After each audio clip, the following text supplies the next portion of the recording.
In this video, we are going to see how we can apply the conditional formatting based on our logical results here. And again, it is a very simple explanation of the first conditional formatting that we are going to apply. Obviously, we will see much more complex and advanced functions here.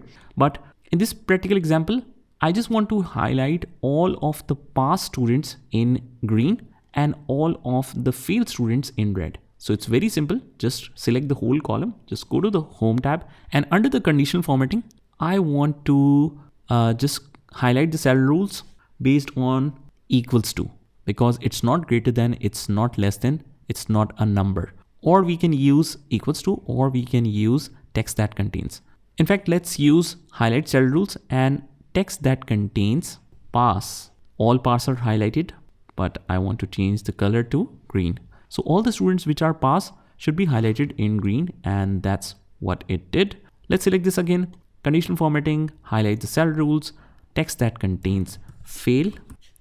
Just highlight this in red. So click OK. And that's how we can apply a simple conditional formatting. Now, if we want to customize this format, what we can do is just go to the conditional formatting and click on manage rules. This will show up the ones that you have applied. You can just double click to edit this. You can format this from here. And let's say I want to apply a white color as a text, but in the fill, I want to make it dark red, or let's make it this color and click OK. Now, if I click OK again, this is the new format color. When I apply this, you will see the fail looks like this. Let's do the same for pass. Double click on this and click on format. Just go to the fill area, make it, let's say, green, and the font should be in white. Click OK, OK, and apply. And now it looks like this, but let me just make it a little darker color. It's too much bright. So let's just make this OK, OK, and apply. So this is how it looks now. And that's how we work on the conditional formatting. Now, what is the benefit of this? It's not a fixed format. It's a conditional format, like the name suggests.